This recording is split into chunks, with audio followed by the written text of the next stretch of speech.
everyone, and welcome to a Let's Look At of Pokemon Go. Now, recently, some people have got the alpha test version of Pokemon Go, which is obviously being developed by the Pokemon Company. I don't know who else it would be developed by.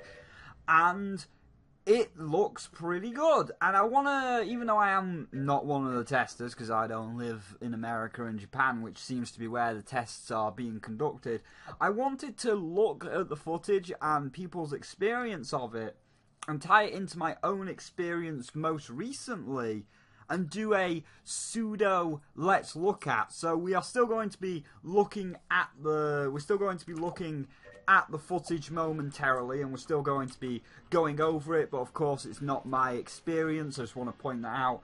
But from what I've seen and what has been explained to me, by the way, it's bullshit that there is a Deadeye Man in this first room. They don't usually show up to the second floor, but from what I've seen in my personal experience over the past week, I think that Pokemon Go is potentially going to beat out Pokemon Sun and Moon, and probably be even better than Pokemon Sun and Moon. From recent events, a lot of people have been like, oh my god, Sun and Moon, and then I'm like, yeah, but from what I've done, and I'm trying to not spoil this for 2 minutes, but it's like, from what I've done, it's like, you know, I don't think Sun and Moon is going to be the Pokemon game. So, from the footage, I'm going to start playing the footage in a moment. You can see that it's basically, you walk around with your phone, so you have to have a smartphone, which is a down point. I don't know why they're just doing this on a smartphone. It's not that graphically intensive. The 3DS, or the new 3DS, whichever one, excuse me, my keyboard froze. But, you know, the 3DS or the new 3DS can clearly handle what is being shown on screen. I'm just going to put it in the top left for a minute, then we're going to go full screen in 2 seconds. But, look, the 3DS could clearly handle this. The 3DS could easily hold out against a, little, it's not even that good, really, a crappy N64 type map, and then showing the Pokemon in real life. I mean, we have that, what's it called? You know the game that comes free on the 3DS where you can take a picture of your face and then you move the DS around with the 6-axis, so there's little Face Invader men in your room, and you've got to swing the camera around your room to see where the Face Invader men are. Or those are, what are they? AR cards, where you put the card on the table, and you point your 3DS at your own table, and if you point it correctly, then the Mario pops out on your table, and yeah. So it's the 3DS could clearly handle this. So why it's just on mobile phone, I don't get why it's just on a mobile phone. This should be mobile and 3DS. Both are portable systems, and you know, if you want to play this, you gotta have a, oh, that was terrible. If you want to play this, you gotta have a smartphone. You gotta have either a HTC or an Android or an iPhone, and it don't matter which way you slice it, all three of those are damn expensive, especially because they want you to have a newer model. So you need a minimum of an iPhone 5. It won't work on a 4 or a 3. So you need a minimum of a iPhone 5, or a minimum of a Samsung Galaxy S6 or S5, because I think the S6 is the new one coming out. So you need a pretty new smartphone to run this thing, and that shit's gonna cost you, I don't know what it is in American, but my iPhone 5 cost me £600, which is about $800. And that's the iPhone 5. That's the old one. The iPhone 7's coming out sometime this year. So, you know, if mine was £600, I'm going to imagine the 7 is going to be £800, which is $1,000. Pokemon Company. People, especially kids, because it's going to be kids are the ones that are going to want to play this or try this out. Kids ain't got £1,000 to drop into a brand new smartphone, so I'm annoyed because this should easily be on the 3DS. I mean, it can easily be on the 3DS, and it should be. Like, there's no excuse not to have this on the 3DS. But moving into a more positive light, we're going to like move into what it actually does, and like my experience with what I've done over the past few weekends to compare with Pokemon Go, because I think this is a great idea. So over the past few weekends, me and my friends, well, both blue chests is better than both brown chests, but over the past few weekends, me and my friends have been going around to different places. So now I'm going to start overlaying the full screen pictures. But you know, recently we went to, where did we go? We went to Delamere Forest, where, because I'm playing Gungeon, we actually found the Mahogany. Look, that is, my friend is holding a log that has handles like a gun, and it had a pine cone attached to it, like the mahogany that shoots pine cones. Now you see why the Gungeon footage is relevant. So, you know, we went to Delamere Forest, and then here's like a video clip of this one. Just yesterday, which was Saturday, so this is going up on the Sunday, we went to Alderley Edge, where it's basically like this cliff thing, and here's like the panning of the cliff, and that looks so good. And just remember, like, that one shot in Delamere Forest, I'll put up a few more shots of Delamere Forest here, but that one shot of Delamere Forest and this one little video clip of Alderley Edge, like, that's out in the wild, and it's like, holy shit, you look out there with Pokemon Go running, and you're going to be like, oh man, Pokemon Go's running. Look at all the Pidgeys, and look at the Dragonite flying around. That's going to be awesome. And, like, that's basically, this is 2, isn't it? 1 key for HP upgrade. But that's going to be awesome. Like, that to me is a great idea, especially because Pokemon wants to appeal to, what's the word, becoming fit. Like, I get the idea that it's very unhealthy to sit at your computer, and that's why I do walks with my friend every weekend, because it is very unhealthy to sit at your computer 5 days a week, 7 days a week, not moving, and being completely, you know, a stone statue hunched over, playing Gungeon and stuff, and recording. Like, if you are a YouTuber, you want to record, that's fine. You do you, mate. You record. But remember, like, it's not good for your health. Like, you wanna get up, you wanna move around, and that's why, like, the Nintendo has that health warning now. Where it's like, you should only play for like an hour and then go outside and, you know, have fun, be exercisable, because the longer you sit around doing nothing, your body can't digest food properly, and you can, like, your poop doesn't come out as a nice solid log. Sorry if this disgusts you, but it's like, it don't come out as a nice solid log, which is a healthy one. It comes out as these little pellets, which you got to kind of struggle to get out, and you can develop things like hemorrhoids and, you know, all of the bad bowel things. So you don't want that. You want to be healthy, and Pokemon's like, man, get healthy, get out there, let's do this. And it's like, okay, that's great. I'm digging where you're going with this, and I'll be honest, after I had the abdominal pains, like, it was quite a while back. It was when I was playing Spooky's House of Jump Scares. Like, I had this toothache, and that was all cleared up.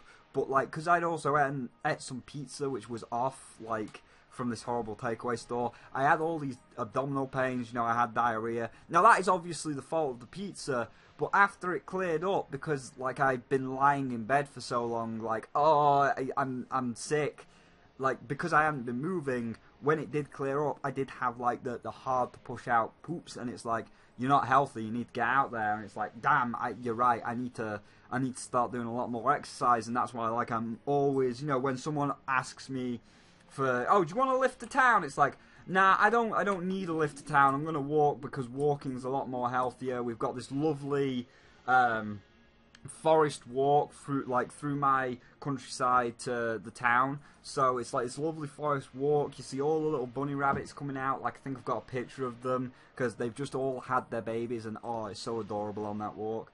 So it's like, here's a picture of the rabbits, so it's like, I'm always being healthy, and, like, yeah, it's a great idea, it's a fantastic idea. What, we've not have we not filled in the entirety of the map? Oh, there's one up there. But yeah, it's like a fantastic idea, and I like it. I think it's a great idea, and you know what? It's a free-to-play game, and this is where we come into some of the gameplay. It's a free-to-play game, and obviously a free-to-play game isn't going to be microtransaction free. Like any free-to-play game, it's gonna have microtransactions.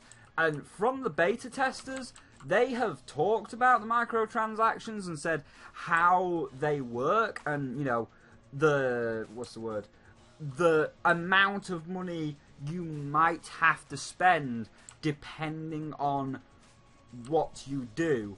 And it's based on your distance walked and your exercise. So for example, when you walk around, you'll discover land, like you'll discover landmarks. Even if there's no landmarks to be found, it'll generate a random landmark every so many miles or something. It might not be miles because you're not going to walk like 5 miles, it's probably like meters, but every, you know, let's call it 100 footsteps, it'll just pick something from around your area. It'll be like, hey, get your phone out, get your phone out. It's like, alright, it's vibrating, get my phone out, and then there'll just be a rock, it doesn't matter, but it'll be like, this is the legendary rock of Lugia, press it and you get 5 Ultra Balls. So, like, for every 100 steps, you get prizes, because obviously, when the Pokemon show up, you need to be able to capture those Pokemon. You're going to require Pokeballs, you're going to require all the other items like potions, etc, etc. So you're going to need the items,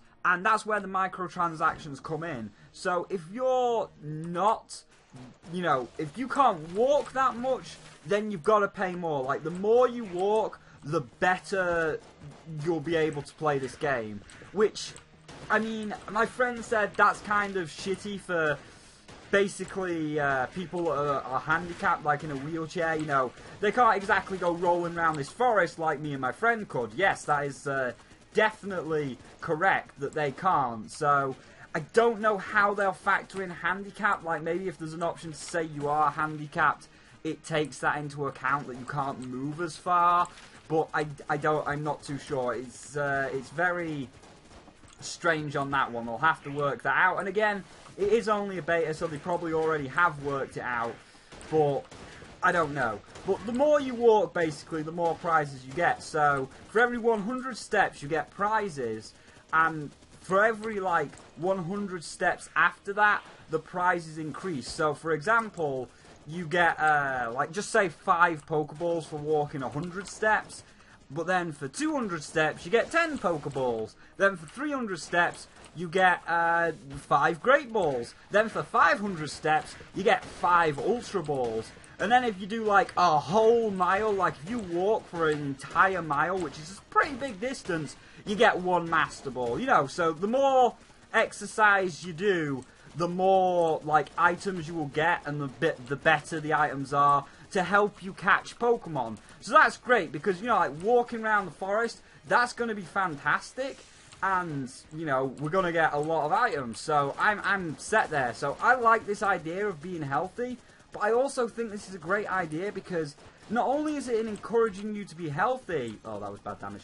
Not only is it encouraging you to be healthy, but it's going to encourage so many creative Let's Plays of, like, your areas if you get to have the ability to record that. Like, when this shit comes out, I'm going to be recording everywhere we go. Like, this forest, Delamere Forest, I'm going to record me walking around Delamere Forest and just seeing, like, a swarm of Beedrills popping out this forest. Or I'm going to record myself going to Alderley Edge and just watching all these Pidgeys and Spearows flying around, which is great. Like, that's going to be absolutely amazing. So I'm certainly for this, and if everybody else, like the big YouTubers, like the J-Wits, you know, actual people that do Pokemon, get out and it's like, hey, here's me in America recording what kind of Pokemon, or like Swoop, because I know where Swoop lives. It's like, hey, here's me in New York City, and because it's like a city, here's like the Grimers and the Coffins, because New York City is like completely polluted, and is like full of poison Pokemon. I mean, I don't believe it is, but I know some people have said that it is a little bit polluted, but I don't know. If you live in New York, then I'm sorry to make that assumption. It's just an example. Please don't kill me. So yeah, it's like, oh man, so if we can get like myself recording around the English countryside, Swoop recording around like New York City, Jontron recording around, I think Jontron moved to New York, so I'll just say like the Game Grumps recording in California, or Scrainer, my friend Scrainer, recording in Michigan, or Riley Canine Hybrid recording in Colorado. I'm trying to think of Japanese people, or like friends from around the world. Hippie, my lovely Hippie, recording around the Australian outback. That'd be awesome to see, to actually see all of these places, like all these different places around the world, with Pokemon in. That would be amazing. Like, I would love to watch. I would watch a Pokemon Go Let's Play over the Sun and Moon Let's Play. Because Sun and Moon, it's the same thing. You're a dude, top-down perspective, you walk around Hawaii catching the 7th generation. Congratulations, there's over 1,000 of the bastards. Same old, same old. But here it's like, you're walking around, and not only do you get to see the Pokemon on the person's phone in real life, but you get to see them record, like, basically where they live. Like, for someone in China, I don't know any Chinese people, they could be living, like, right next to those rice fields, which are, like, completely water, with the rice growing out, and they could just point the camera down and be like, these are these awesome-ass rice fields that I live nearby, and there's a Magikarp in those rice fields, and it's like, let's catch that Magikarp. Now, as for the actual regioning, oh, Table Site's so good. But as for the actual regioning, I'm of two minds of it, okay? So, there's a thing where you can't capture every Pokemon, because Pokemon are specific to a region. So, for example, we are Kanto, like England is Kanto, America is Johto, Japan is Sinnoh, and I don't know what the rest of them are, but you know, like Australia is the 4th generation, and Russia is the 5th generation, France is the 6th generation because it takes place in France, you know, kind of like that. So that I don't mind, but it's going to be hard to decide who gets what region for a start off, and how biased it is. Like, for me, and this is just me personally, I can't speak for everybody else in England, but I grew up with red, blue, yellow, gold, silver, crystal. Like, when we were doing all those examples there, like a Magikarp in the rice fields, or when I was saying about this cliff at Alderley Edge, I was saying, oh, I'd like to see Spearows, Pidgeys, Dragonites flying around. You can probably tell I grew up with the 1st and 2nd generation, so I know the 1st and 2nd generation, and if I got, like, if England was chosen, or, you know, the United Kingdom as a whole, like Scotland and Wales and everywhere, if the United Kingdom as a whole was basically elected to have the 6th generation, I'd be pretty annoyed. Like, I would be very frustrated because I don't know any of that generation all that much. You know, I know Reshiram, I know those, but they're legendaries, so we're not talking about legendaries. We're talking about like the actual Pokemon that you find, you know, day to day. So it's like I would be very annoyed if I couldn't get. We had 2 keys and I completely forgot to open those blue chests. I'm an idiot. But I would be very annoyed if I couldn't get the 1st generation of Pokemon. Now, that's my biased opinion. So, you know, I'd be like, oh, I want to see, because, like, the places I travel to the most around the world, it's like, I don't want to see England have all of the 1st generation of Pokemon so I can capture the 1st generation, and I want Europe to have the 2nd generation, because when I go to, like, France and stuff, you know, actual European places for things like Galacon in Ludwigsburg, Germany, I want to see, like, the Hoots and the Unknown in Europe. So, that's how I would want it. But obviously, there might be people that grew up with it of the 6th generation. Like now, for example, you might be 12 years old. You might be watching my show. You might be 12 years old, and you're like, yeah, but I didn't grow up with that, Spyro. You know, I'm 12. I'm like one of your viewers that's 12, and I grew up with X and Y, and I don't want to capture a Pidgey.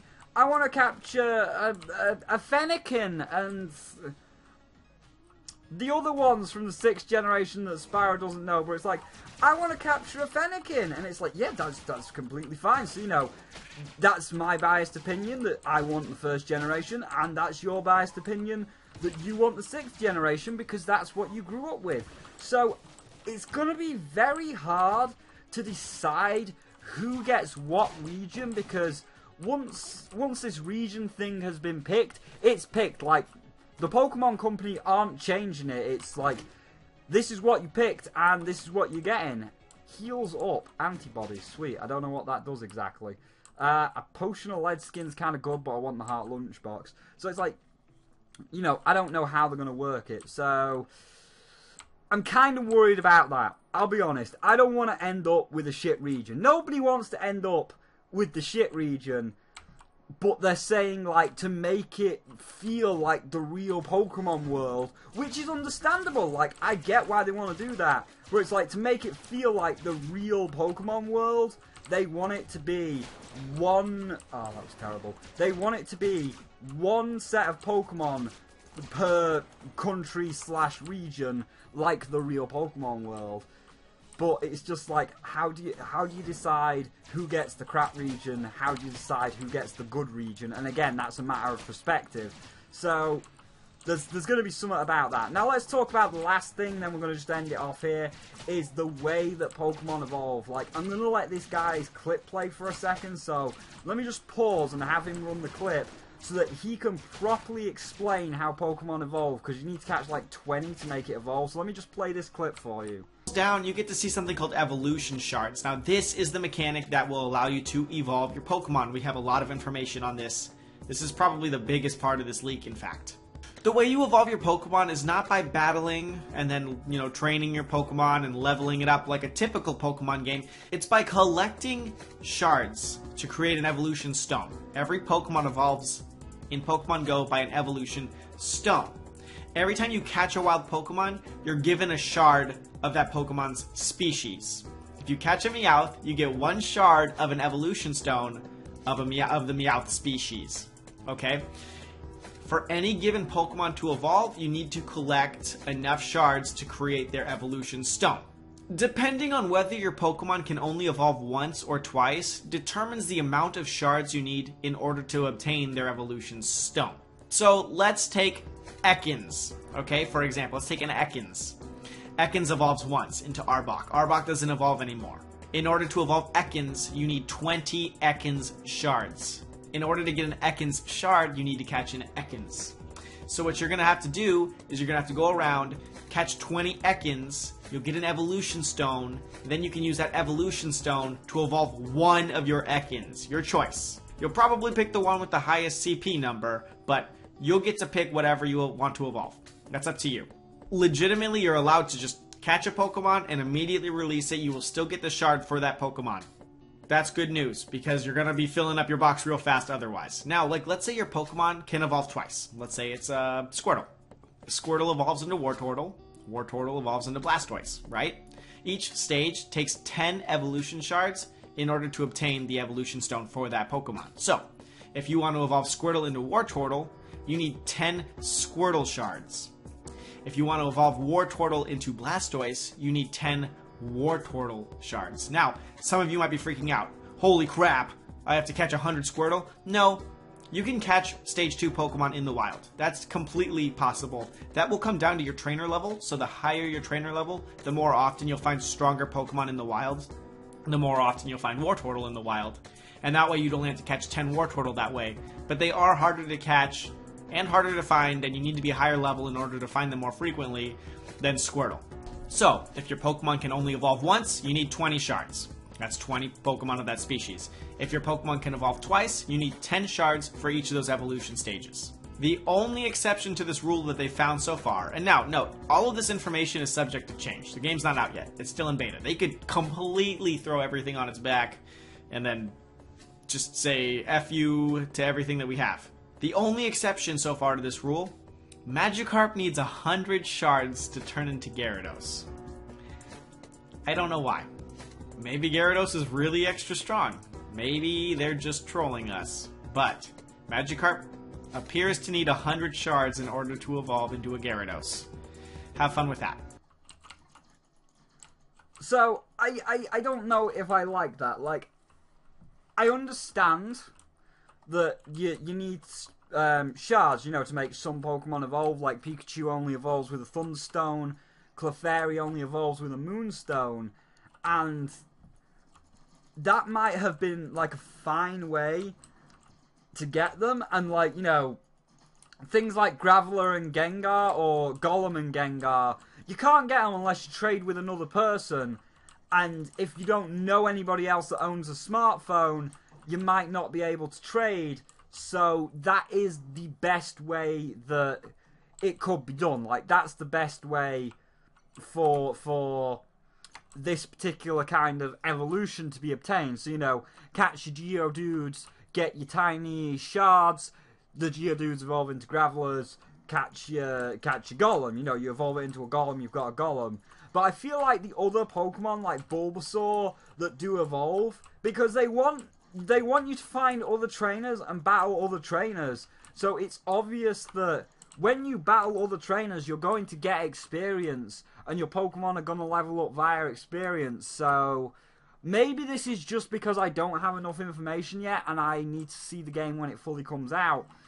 But it seems very stupid that every Pokemon has to evolve via these shards. Like, I think that something has gone wrong somewhere, and you are probably going to be able to obtain... Is there another one?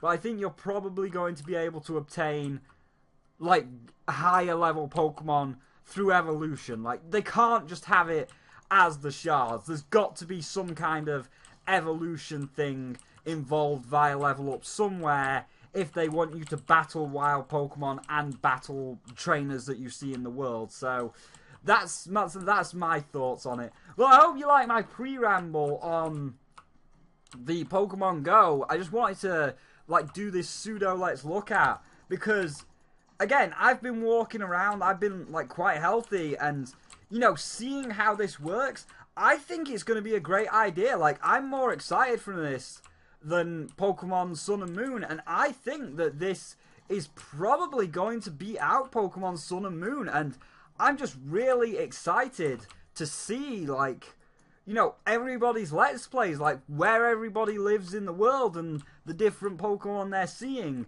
I am a little bit worried about a few things in this, like obviously, who gets what region concerns me, and it's going to concern everybody else because it's biased.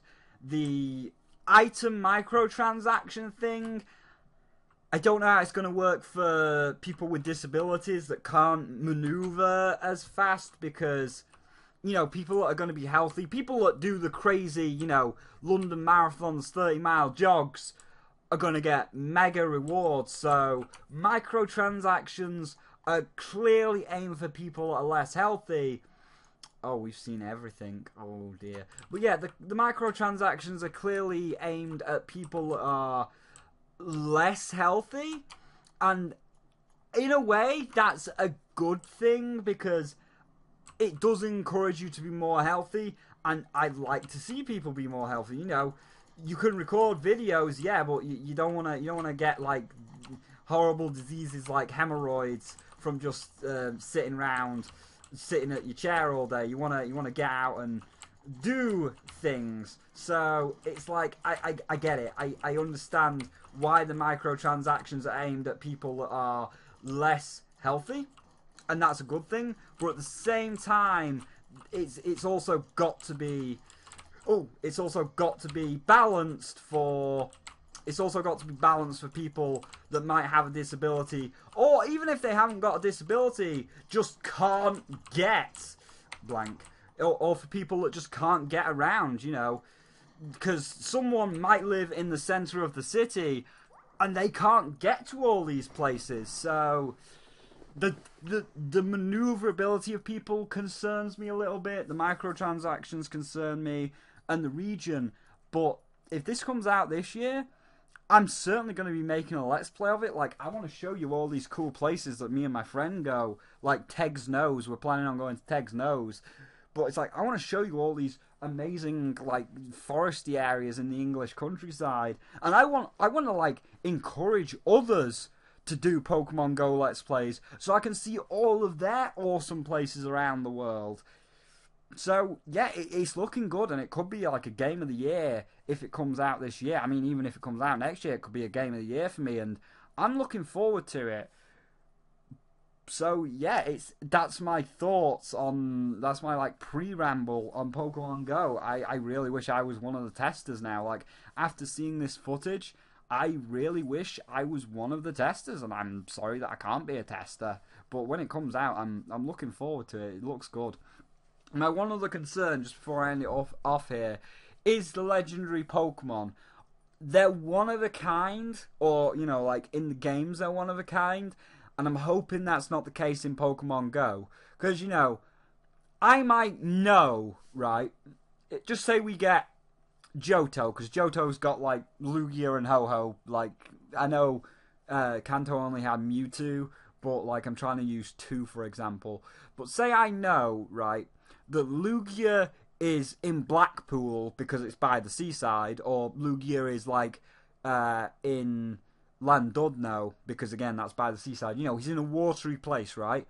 And then down at Land's End, where there's, like, this tower, Oh-Oh lives because, Tower, Ho-Ho is from the Burnt Tower or the Tin Tower, so it's like Landudno, or there's a tower in Scotland, so, like, Lugia is in Landudno, Blackpool by the sea.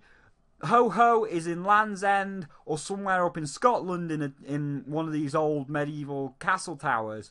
I know where they are, but it'd take me like a while to get them. So I could, like, travel for 30 minutes, 40 minutes to Landudno, or like 2 hours to Scotland to get to a tower to capture Ho-Ho. But the person like Raskel that lives in Landudno, or Mad Munchkin that lives in Scotland, they might walk out the door and be like, oh, Ho-Ho's in my back garden. That's it. He's mine now. Nobody else has a chance to capture him. And I find that might be a bit bullshit. Like, I get that the legendaries should be rare, but they shouldn't be one of a kind, because that means, like, one person gets Lugia, no one else. And if it's not in your back garden, that's it, you're screwed. Because even if you know where it's going to show up, by the time you've travelled there, the guy that owns that house has already seen him in the back garden and has already caught him. So I hope that the legendaries aren't one of a kind, because it'd be kind of bullshit. So yeah, but it looks great. So that's my thoughts on Pokemon Go. That's like this pseudo let's look at of Pokemon Go. I've got the Doom review coming out tomorrow. I'm going to put the Doom review together right now after this. But yeah, so what do you guys think about Pokemon Go? Do you think it's going to be better than Sun and Moon? Are you excited for it? Will you be recording your own Pokemon Go footage? Because I know I certainly will. I kind of encourage you to. But yeah, are you excited for it? Do you think you're going to get it over Sun and Moon? Do you think it should be on the 3DS? And all of the other questions. Let me know your thoughts on Pokemon Go. But for now, thank you all for watching me ramble about Pokemon Go for like 30 minutes or whatever this been. If you enjoyed my little ramble and my horrible Gungeon footage, because I can't talk and Gungeon at the same time, then please feel free to leave a like. It really does help out. And don't forget to hit that subscribe button for more Let's Look At's reviews and other random crap. Now at 486 subscribers, 14 away from the next big milestone. We can do this. Don't worry about that. That is nothing. That is just part of Camtasia. For some reason, malware thinks Skype and Camtasia are evil, even though they're not. And as always, if you want to go that extra mile, there is a link to my Patreon in the box below if you want to help me out. But of course, you don't have to. It's all free. So thank you for watching, and I'll see all of you tomorrow with the Doom review. Maybe tonight, but we'll see.